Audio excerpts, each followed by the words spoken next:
নিমেষ গেল টুটে, একের মাঝে এক হয়ে মোর উঠল হৃদয় ফুটে। বক্ষে কুঁড়ির কারায় বন্ধ, অন্ধকারের কোন সুগন্ধ, আজ প্রভাতে পূজার বেলায় পড়ল আলোয় লুটে। তোমায় আমায় একটুখানি দূর যে কোথাও নাই, নয়ন মুদে নয়ন মেলে এই তো দেখি তাই। যেই খুলেছি আঁখির পাতা, যেই তুলেছি নত মাথা, তোমার মাঝে অমনি আমার জয়ধ্বনি উঠে। এই নিমেষে গণনাহীন নিমেষ গেল টুটে। কথা শুরু করছি আমি সৌমিত্র বসু 92.7 বিগ এফএম এ শরণাগত অনুষ্ঠানে। আজকের দিনটার কথা বলি আপনাদের।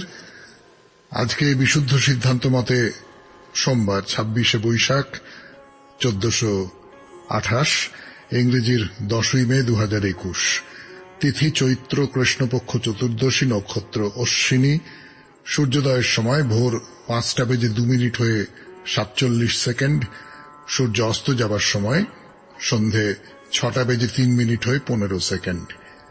আজকে জন্মে মেষ রাশি, ক্ষত্রিয় বর্ণ, মতান্তরে বৈশ্য বর্ণ, দেবগণ। রাত্রি 8:25 গতে নরগণ। ব্রতচারী আন্দোলনের প্রতিষ্ঠাতা এবং প্রাচীন শিল্প সংস্কৃতি বিকাশের অন্যতম প্রয়াসী গুরু সদয় দত্ত, তিনি জন্মগ্রহণ করেন আজকের তারিখে 1882 খ্রিস্টাব্দে। আইনজ্ঞ এবং বিদ্যোৎসাহী অতুল চন্দ্র গুপ্ত তার জন্মদিন আজকে। তার জন্ম হয়েছিল 1884 খ্রিস্টাব্দে। শ্রীমৎ আশুতোষ পরমহংসজির জন্মতিথি আজকে। সৎসঙ্গের শ্রী শ্রী বড়মার তিরোধান দিবস আজকে। খ্যাতনামা সাহিত্যিক প্রমথনাথ বিশির প্রয়াণ ঘটেছিল আজকের তারিখে। প্রখ্যাত বিজ্ঞানী জ্ঞানেন্দ্রনাথ মুখোপাধ্যায় প্রয়াত হন আজকের তারিখে। শ্রী গোবিন্দ দাস বাবাজি মহারাজের প্রয়াণ তিথি আজকে। শ্রী 108 স্বামী ধনঞ্জয় দাস কাঠিয়া বাবা মহারাজের প্রয়াণ তিথি আজকে। পরম পুরুষ শ্রীমৎ স্বামী ভোলানন্দ গিরি মহারাজের তিরোভাব ঘটেছিল আজকের তিথিতে। 1857 খ্রিস্টাব্দে আজকের তারিখে উত্তরপ্রদেশের মিরাটে সিপাহী বিদ্রোহের সূচনা ঘটে। ব্রিটিশ শাসনের বিরুদ্ধে ভারতের প্রথম স্বাধীনতা সংগ্রাম। 1899 খ্রিস্টাব্দে আয়ারস্টকে হত্যার অভিযোগে মহারাষ্ট্রের বিপ্লবী বিনায়ক রানাড়ের ফাঁসি হয়।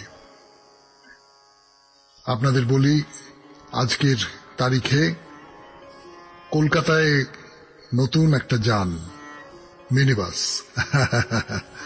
মিনিবাস চালু হলো আজকের তারিখে 1972 খ্রিস্টাব্দে।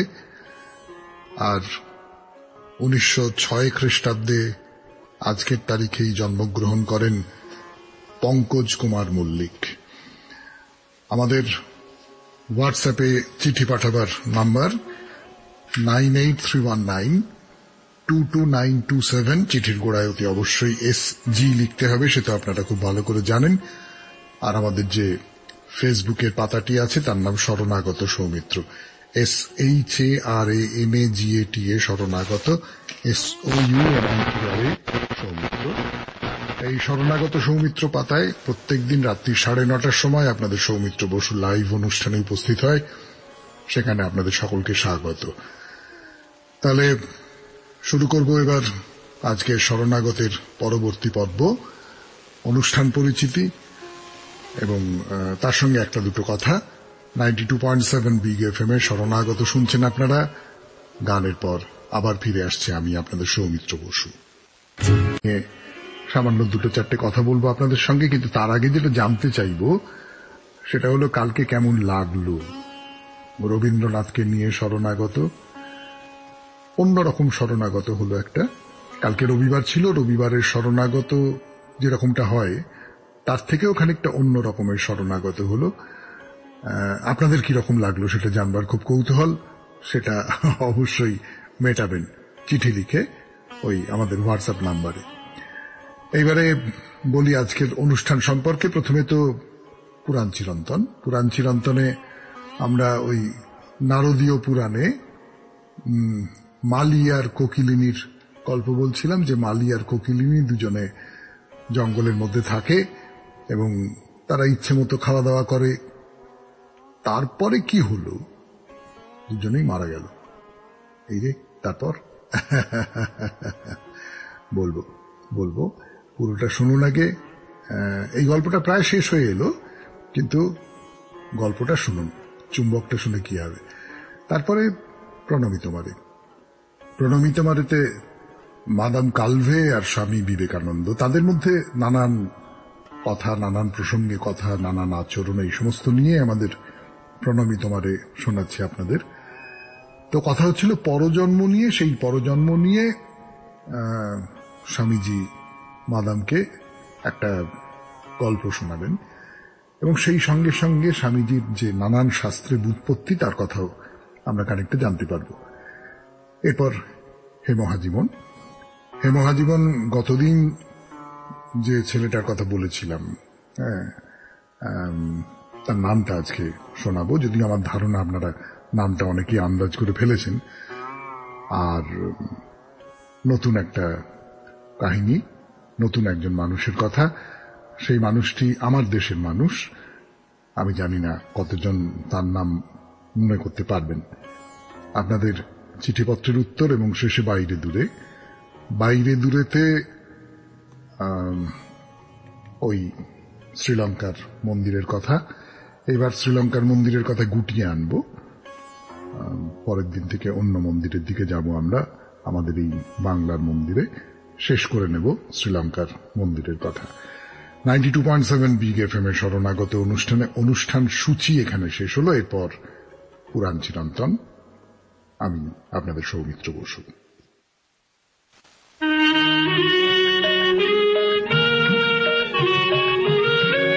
সৌমিত্র বসুর কথা। তো মাঝখানে তো একটা গোটা দিন রবীন্দ্রনাথকে নিয়ে কেটে গেল। না, সারা দেশের কথা বলতে পারবো না, গোটা পৃথিবীর কথা তো নয়, কিন্তু আমাদের এই বাংলায় যে বহু মানুষ রবীন্দ্রনাথকে নিয়ে মেতে ছিলেন কালকে, তাতে কোনো সন্দেহ নেই। আমাদের শরণাগত শ্রোতারা মিলে একটা হোয়াটসঅ্যাপ গ্রুপ খুলেছেন, শরণাগত সৌমিত্র পরিবার নামে। সেখানেও হলো রবীন্দ্র জয়ন্তী দুদিন ধরে। তো এইসব করতে করতে নিশ্চয়ই পুরাণ চিরন্তনে ওই মালি আর কোকিলিনীর কথা মনের একটু আড়ালে চলে গেছে। না না, যাওয়াটা স্বাভাবিক। তো ফিরিয়ে আনি। মালি তো একা একা বনের মধ্যে দিব্যি আছে, ফল মূল জন্তু জানোয়ার শিকার করে খায়, যাই হোক মাথা গোঁজার ঠাঁই বানিয়ে নিয়েছে। কোকিলিনীও সেইখানে ঢুকে পড়লো, সেই জীবনযাপনের মধ্যে ঢুকে পড়লো। তো দুজনের দিব্যি আছে। একদিন মালি ওই যা দিয়ে নেশা করে, গাছের রস বা এরম কিছু একটা খুব খুব নেশা করেছে, করেই যাচ্ছে। তো দেখা দেখি কোকিলিনীও খুব নেশা করেছে। হ্যাঁ, দুজনের আর কোনো জ্ঞান গম্যি নেই।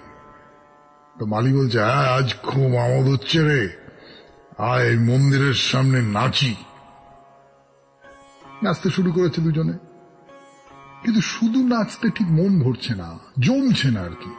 তো মালি তখন নিজের পরনের কাপড়টা ছিঁড়ে সেটা মাথার ওপর পতাকার মতো তুলে দোলাতে দোলাতে নাচতে লাগলো, আর সেই সঙ্গে কোকিলিনীও নাচছে।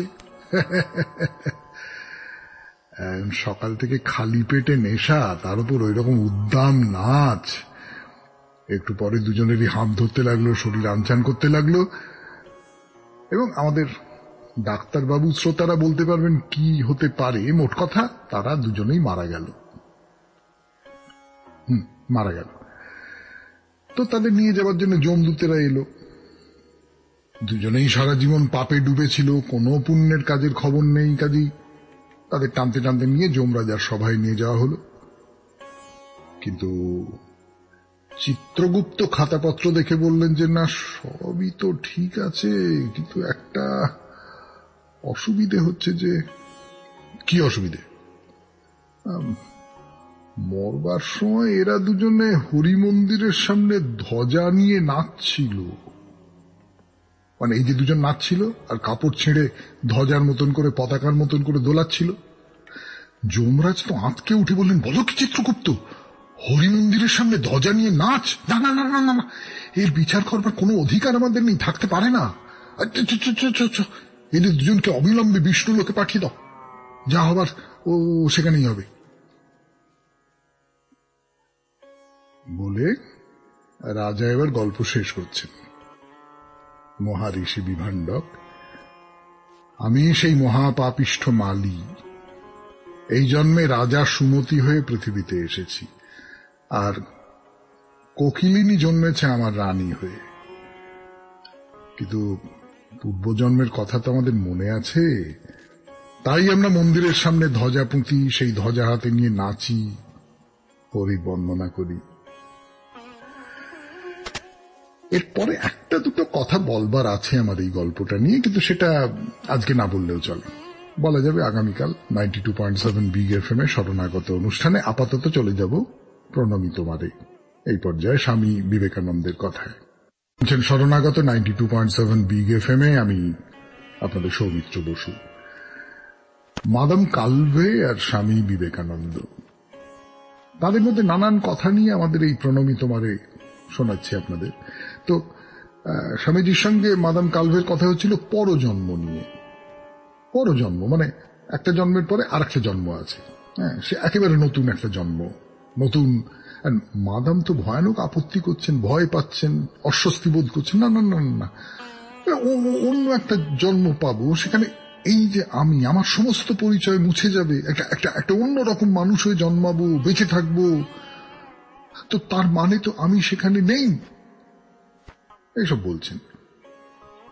তো স্বামীজি বললেন, আচ্ছা তোমাকে তাহলে একটা গল্প বলি, শোনো। সমুদ্রের ওপরে খুব বৃষ্টি পড়ছে, তার মধ্যে একটা জলের ফোঁটা পড়েছে সমুদ্রের বুকে, পড়ে সে খুব কাঁদছে। সমুদ্র এদিক ওদিক তাকাচ্ছে, কি হলো, কান্না কিসের, কে কাঁদছে? তারপরে কি হলো বলবার জন্য আপনাদের সৌমিত্র বসু ফিরে আসছে।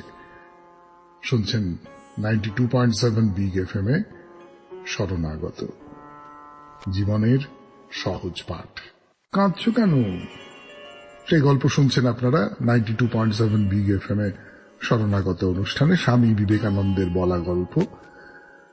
তো জলের ফোঁটা বলছে যে, না আমি তো এত জলের মধ্যে মিশে গেলাম, আমার তো আলাদা কোনো অস্তিত্ব থাকলো না। যখন আকাশ থেকে পড়ছিলাম তখন আমি ছিলাম আলাদা, কিন্তু এখন আর আমাকে আলাদা করে কেউ খুঁজেই পাবে না। সাগর বলল, তাই তো, তুমি এখানে তোমার আরো অসংখ্য ভাই বোনেদের মধ্যে মিশে গেলে, তোমরা কেউ আলাদা নও, সবাই মিলেই আমাকে তৈরি করেছ। তোমার যদি এখানে থাকতে ভালো না লাগে, তুমি আকাশে বাষ্প হয়ে উঠে গেলে, সেখানেও তুমি অনেকের মধ্যে মিশে আছো, আলাদা কিছু নয়। আকাশে গিয়ে মেঘ হলে সেখানেও সবাই একসঙ্গে ঘন হয়ে থাকতে হবে। এই কথার মানেটা কি? জীবন একটা লীলা, সেই লীলাটা চলেছে, আমরা সেই লীলার এক একটা অংশ, একসঙ্গে মিশে আছি, আমাদের আলাদা কোনো অস্তিত্বই নেই। কোটি কোটি অনুপরমাণুর সঙ্গে মিশে আছি আমরা, একটা বিরাট বিপুল ইচ্ছের তরঙ্গ আমাদের ইচ্ছে মতো চালাচ্ছে। হতে পারে তিনি ঈশ্বর, তার কাছে আত্মসমর্পণ করা ছাড়া আর কোনো উপায় নেই। কেউ একটা সহজ উপমা দিয়ে বুঝিয়ে দিলেন, বোঝা যায় ঠাকুর শ্রীরামকৃষ্ণ পরমহংসদেবের শিষ্য স্বামী বিবেকানন্দ, ঠাকুরের যে কথামৃত, সেও তো এইরকম সহজ সহজ গল্প দিয়ে তৈরি। তো যাই হোক, একটা অন্য কথা বলি, আমরা তো এর আগে স্বামীজির পাণ্ডিত্যের নানান রকম পরিচয় পেয়েছি। এও দেখেছি যে স্বামীজি হিন্দু শাস্ত্রটা খুব ভালো করে জানতেন তো বটেই, সেই সঙ্গে খ্রিস্টান ধর্ম, ইসলাম ধর্ম, সেসবও খুব ভালো করে বললে ঠিক বলা হয় না, বলা যেতে পারে এবারে হাতের তেলোর মতো করে জানতেন। কিন্তু মাদাম কালভে যে অভিজ্ঞতার মধ্যে দিয়ে গেছেন, সেটা শুনলে সত্যি সত্যি হতভম্ব হয়ে যেতে হয়। একটু গুছিয়ে বলি কেমন? স্বামীজি তার আরো কয়েকজন সঙ্গী বলুন, বন্ধু বলুন, ভক্ত বলুন, তাদের সঙ্গে বিদেশে বেড়াতে গেছেন। বিদেশ মানে তুরস্ক, মিশর, গ্রিস। মাদামও জায়গা পেলেন সেই দলে। তার কাজ হচ্ছে মাঝে মাঝে সবাইকে গান শোনানো আর অবশ্যই অন্যদের কথা শোনা। ধরা যাক এই দলে ছিলেন বিখ্যাত পণ্ডিত ফাদার লয়সন। তার সঙ্গে স্বামীজির আলোচনা চলছে। মাদাম মুগ্ধ হয়ে শুনছেন। না, মাদাম নিজেই বলছেন যে আমি যে খুব কিছু বুঝছি এমনটা নয়, কিন্তু এটুকু তো বুঝতে পারছি কবে কোন চার্চ কাউন্সিল বসেছিল স্বামীজি জানেন, খ্রিস্ট ধর্মের কোন মূল নথিতে কি লেখা আছে স্বামীজির মুখস্থ। এই যে কি করে সম্ভব তা তো কিছুতেই বোঝা যায় না। কিন্তু না, এখানেই শেষ নয়। গ্রিসে পৌঁছলেন সবাই মিলে। সেখানকার প্রাচীন সব মন্দির ঘুরে ঘুরে দেখছেন। আর এক মন্দির থেকে অন্য মন্দিরে যাবার পথে স্বামীজি ইতিহাসের পাতা খুলে বসেছেন। কিভাবে পুজো হতো, কিভাবে দেবতাদের শোভাযাত্রা বেরোতো, কেমন সুর ছিল প্রার্থনা সঙ্গীতের, সব সব বলে দিচ্ছে। শুনলেন প্রণবী তোমাদের 92.7 বিগ এফএম এ শরণাগত অনুষ্ঠানে। এরপর হে মহাজীবন, আমি আছি আপনাদের সঙ্গে, আপনাদের সৌমিত্র বসু। 92.7 বিগ এফএম এ শরণাগত অনুষ্ঠানে এই যে হে মহাজীবন, তাতে গত দিন যে ছেলেটির কথা বলেছিলাম মনে পড়ে? প্রায় মা বলার সঙ্গে সঙ্গে সে পেন্সিল বলতে শিখেছিল। মনে পড়ে বাবার আঁকা ছবির উপরে কলম চালিয়ে সে আরো ভালো একটা ছবি এঁকে ফেলেছিল। তখন তার বয়স 13 বছর। বড় হয়ে তিনি এই পৃথিবীর শ্রেষ্ঠ চিত্রকরদের একজন হয়ে উঠবেন। তার নাম বললে সকলেই চিনতে পারবেন নিশ্চয়। তার নাম পিকাসো, পাবলো পিকাসো। জন্ম 1881 খ্রিস্টাব্দের 25 অক্টোবর স্পেনে, আর প্রয়াত হন 1973 খ্রিস্টাব্দের 8 এপ্রিল ফ্রান্সে। এরপর নতুন একজনের কথা 92.7 বিগ এফএম এ শরণাগত অনুষ্ঠানে তিনি একজন মহাজীবন। গানের পর শরণাগত 92.7 বিগ এফএম এ হে মহাজীবনে নতুন একজন মহাজীবনের কথা। সে আমাদের থেকে আলাদা, মানে একেবারে ছোটবেলা থেকে আলাদা। স্কুল থেকে ফেরার সময় দেখে বস্তির বাচ্চাগুলো রাস্তায় হুল্লোড় করছে। ওরা স্কুলে যায় না কেন? তো খোঁজ নিয়ে জানা গেল কি করে যাবে? ওদের বাবা মার তো পয়সা নেই, তাই স্কুলে পড়বার বইও কিনতে পারেনি। আচ্ছা, ধরুন আপনি বা আমি বা আপনার আমার বাড়ির ছেলেটি মেয়েটি এরপরেই তো তার কৌতূহল শেষ করে দেয়। এই ছেলেটি কিন্তু থামে না। স্কুলের বন্ধুদের একসঙ্গে জড়ো করে বলে, শোন, আমরা একটা কাজ করি, আমাদের আগের ক্লাসের যে বইগুলো সেগুলো তো পড়ে পড়ে নষ্ট হচ্ছে, ওদের দিয়ে দিই, ওরা তাই নিয়ে লেখাপড়া করুক। কি বুঝলেন এই ঘটনাটা থেকে? না, এটা তো বুঝলেন একটা অন্যরকম মন আছে ছেলেটা, কিন্তু শুধু তাই নয়, অন্যরকম মনটাই সব নয়, অবস্থাটা পাল্টানোর বুদ্ধি খেলে যায় তার মাথায়, আর সে পুরো পরিকল্পনাটাকে সংগঠিত করতে পারে। কি দারুণ না? স্কুল পেরিয়ে কলেজ, ইলেকট্রিক্যাল ইঞ্জিনিয়ারিং নিয়ে পাশ করলো, ভালো চাকরি পেল, খুব ভালো মাইনে। আপনি আমি হলে কি করতাম? দিব্যি সুখে জীবনটা কাটিয়ে দিতে পারতাম। কিন্তু ওই যে অন্য রকমের মানুষ, যাকে ক্যারা বলে, ক্যারা ক্যারা মাথার মধ্যে চেপে বসে থাকে না, ক্যারা। মানুষ বড় কাঁদছে, তার পাশে দাঁড়াতে হবে। বিশেষ করে কম বয়সী ছেলেমেয়েরা, তাদের কোনো পড়াশোনা নেই, খেলাধুলো নেই, ভদ্র পরিবেশ নেই, শৈশব বলে কিছু নেই। এই কলে কারখানায়, চায়ের দোকানে, লোকের বাড়িতে কাজ করে দুমুঠো খাবার জন্য। এইসব বাচ্চাগুলো থেকে তাড়া করে বেড়ায়। চাকরি ছেড়ে দিল। না না, চাকরি না। এই যে সমস্ত মানুষ, এই যে সমস্ত বাচ্চা বাচ্চা ছেলে মেয়েরা, এদের জন্য কিছু করতে হবে। প্রথম কাজ হলো যা কিছু ভাবনা চিন্তা এই নিয়ে যা কিছু চর্চা, সেগুলো সবাইকে জানাতে হবে। একটা পত্রিকা বার করলো, নাম দিল the struggle shall continue. The struggle shall continue, লড়াই চলবে। একটা দল জুটে গেছে, সেই দলবল নিয়ে চলে যেত যে সমস্ত কারখানায় ছোটদের দিয়ে কাজ করানো হচ্ছে, এই ছেলেপুলেদের বার করে নিয়ে আসতো। ভাবতে পারছেন তো? কারখানার লোকেরা এমনি এমনি ছেড়ে দেবে নাকি? মারপিট হতো, তাকেও মার খেতে হয়েছে। এরকম কিছুদিন চলার পর মনে হতে লাগলো না এটা ছেলে মানুষই হয়ে যাচ্ছে। একটা দুটো চারটে কারখানায় গিয়ে হামলা করে এই দেশ জোড়া সমস্যা, এই বাচ্চাদের শৈশব কেড়ে নেওয়ার যে সমস্যা, তার সমাধান করা অসম্ভব। সঙ্গে তো আরো কিছু লোকজন জুটে গেছে, তারা সবাই মিলে তৈরি করলো বিবিসি। না, বিবিসি বলতে আমরা যা বুঝি ব্রিটিশ ব্রডকাস্টিং কর্পোরেশন, তা নয়। এর পুরো নাম হলো বচপন বাঁচাও কমিটি, মানে বাচ্চা বয়স বাঁচাও কমিটি। চারদিকে ছড়িয়ে পড়ছে তার কাজ। কিন্তু এই যে একটা জীবন থেকে যাদের বার করে নিয়ে আসা হচ্ছে, তারা থাকবে কোথায়, খাবে কি? তাদের জন্য একটা আশ্রম তৈরি করা হলো রাজস্থানে। এইভাবে সেই মানুষটির স্বপ্ন বিরাট হয়ে ছড়িয়ে পড়ল, এতটাই বিরাট যে নোবেল কমিটি তাকে মনোনীত করল পুরস্কারের জন্য। পরের দিন বলবো তার নাম। আপাতত গান 92.7 বিগ এফএম এ শরণাগত অনুষ্ঠানে, তারপর আপনাদের চিঠি। আমি সৌমিত্র বসু, 0.7 বিগ এফএম এ সেই চিঠি পড়ছি আমি। প্রথম চিঠি পাঠিয়েছেন দেবপ্রসাদ ভট্টাচার্য, গড়িয়া। সৌমিত্রবাবু, আমি শরণাগত অনুষ্ঠানের নিয়মিত শ্রোতা। সকালবেলা উঠেই আপনার কথা ও গান সারাদিনের জন্য শক্তি যোগায়। নিয়মিতভাবে ভারতের সাধক সাধিকা থেকে পাঠ করলে মনে হয় অনেক আনন্দ লাগবে। মন প্রাণ দিয়ে বলি, আপনাদের পরিবেশনা আরো জীবন্ত হয়ে উঠুক। নমস্কার নেবেন, দেবপ্রসাদ ভট্টাচার্য, গড়িয়া।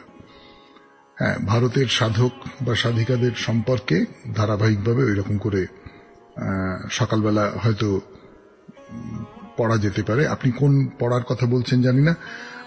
যে সংকটটা তৈরি হচ্ছে সেটা হচ্ছে যে আমাদের যে ফেসবুকের লাইভ অনুষ্ঠানটা, সেই লাইভ অনুষ্ঠানে কথামৃত পড়তাম এতদিন ধরে, কথামৃত শেষ হয়ে আসছে। আচ্ছা বেশ, আপনার পরামর্শটা আমি মনে রেখে দিলাম। এর পরের যে চিঠি, সেই চিঠির দিকে চলে যাই। শুভ সকাল সৌমিত্রবাবু, আমাদের পরিবারের সকলেই বিগ এফএম এর শরণাগত অনুষ্ঠানের শ্রোতা। বলা বাহুল্য, আপনার পরিবেশিত এই অনুষ্ঠানের মাধ্যমে আমাদের মন ভালো হয়ে যাচ্ছে। আচ্ছা, অনেক ধন্যবাদ। এই মাসে আমি 3টি কাহিনী পাঠিয়েছি, আপনি কোনোটিই পাঠ করেননি। আমি ধরে নিতে পারি কি আমার পাঠানো লেখাগুলির কোনোটি পরিবেশনযোগ্য নয়? তবে আমি হাল ছাড়ছি না, আমি বিভিন্ন লেখা পাঠিয়েই যাব, দেখা যাক কি হয়। ধন্যবাদ। সবরী সরকার, আগরপাড়া, 24 পরগনা। আসলে যেটা হয়, চিঠিগুলো পরপর আসে, তো পরপর পড়া হয়। মানে প্রথমে যে চিঠিটা এসছে সেটা আগে পড়া হয়, তারপরে যে চিঠিটা এসছে তারপরে পড়া হয়, এরকম করেই পড়া হয়। তো আপনার চিঠিটা নিশ্চয়ই অনেকটা পেছন দিকে ছিল, বা আপনার লেখা নিশ্চয়ই অনেকটা পেছন দিকে ছিল, তার ফলে তক্ষুনি ওটা পড়া হয়নি। কিন্তু একেবারে কি পড়া হয়নি? গতকাল শুনেছিলেন নাকি? ঠিক আছে, তাহলে চিঠিপত্র আজকের মতো এখানেই শেষ। এরপর বাইরে দূরে 92.7 বিগ এফএম এ শরণাগত অনুষ্ঠানে আমি আপনাদের সৌমিত্র বসু। শ্রীলঙ্কায় আছি এখন আমরা। মন্দির মোটামুটি দেখা হয়ে গেছে। মন্দিরের সূত্র ধরে একটা অভিশাপের গল্প বলেছিলাম আপনাদের এর আগের দিন। এই মন্দিরের সঙ্গে জড়িয়ে আছে সেই গল্প। দক্ষিণ দেশের কোন এক রাজা, তিনি আর প্রত্যাদেশ পেলেন মন্দির থেকে। যে তার রাজ্যে ভয়াবহ দুর্দৈব নেমে আসবে, সব ছারখার হয়ে যাবে। এর থেকে বাঁচবার একটাই উপায়। কি সেই উপায়? সে বড় ভয়ঙ্কর উপায়। তার ছোট মেয়েকে বলি দিতে হবে। সে কি করে সম্ভব? ওইটুকু একটা ছোট্ট মেয়ে হেসে খেলে বেড়াচ্ছে, তাকে কি করে? কিন্তু কোনো উপায় নেই। রাজ্যকে রক্ষা করতে গেলে তো ব্যক্তিগত শোক তাপকে দূরে ঠেলে সরিয়ে দিতেই হবে। দেখা যাক কি হয় শেষ পর্যন্ত। 92.7 বিগ এফএম এ শরণাগত অনুষ্ঠানে আপাতত সৌমিত্র বসু আড়ালে যাচ্ছে, আড়াল থেকে বেরিয়ে আসছে গান। শরণাগত আজকের মতো শেষ হতে চলেছে। একেবারে শেষ পর্যায়ের অনুষ্ঠানটি বাইরে দূরে। একটা গল্প বলছিলাম আপনাদের। সে যে রাজা একটা প্রত্যাদেশ পেয়েছেন, তার ছোট মেয়েকে বলি দিতে হবে।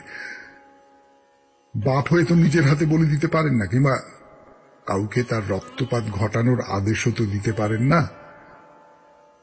রাজা একটা কাজ করলেন, তার মেয়েটিকে একটি চন্দন কাঠের ভেলার মধ্যে শুইয়ে সমুদ্রের জলে ভাসিয়ে দিলেন। নে সমুদ্র, এই শিশুর প্রাণটা তুই নে। অন্তত নিজের চোখে আমাদের মেয়ের মৃত মুখ দেখতে হবে না, এইটুকুই সান্ত্বনা। চন্দন কাঠের সেই ভেলাকে কিন্তু সমুদ্র নিজের বুকের মধ্যে টেনে নিল না।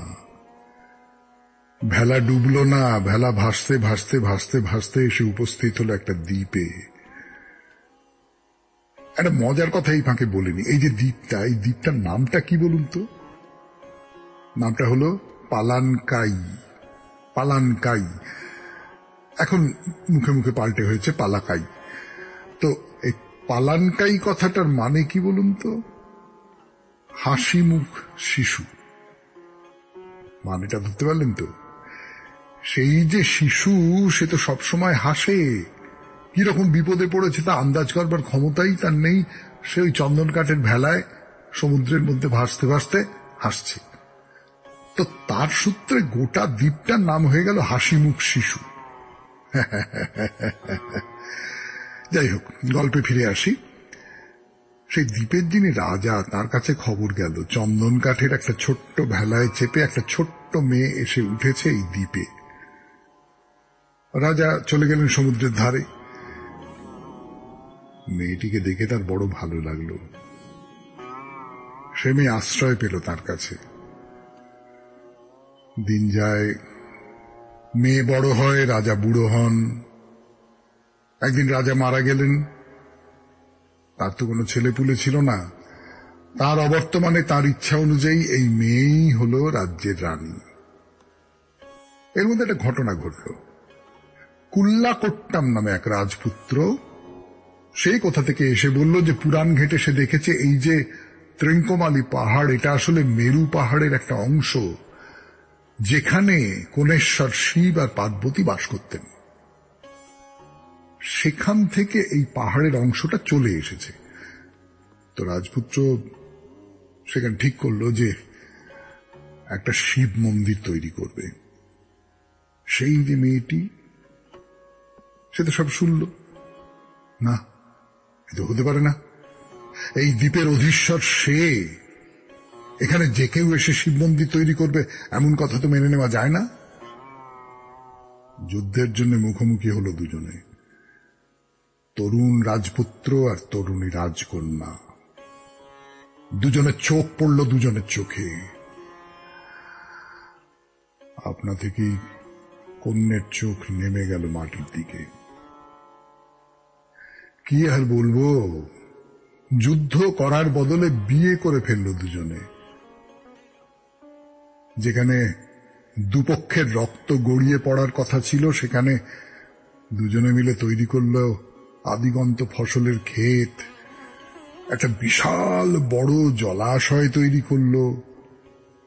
তার নাম দিল কান্তালাই সরোবর। যখন রাজপুত্র বুঝতে পারল বয়স হয়েছে, এইবারে তাকে চলে যেতে হবে এই পৃথিবী থেকে, রাজপুত্র সেই মন্দিরের মধ্যে চলে গেল। আর সে মারা যাওয়ার পর সবাই দেখল শিবের পায়ের তলায় একটি সোনার ফুল পড়ে আছে। এরপরে আর কিছু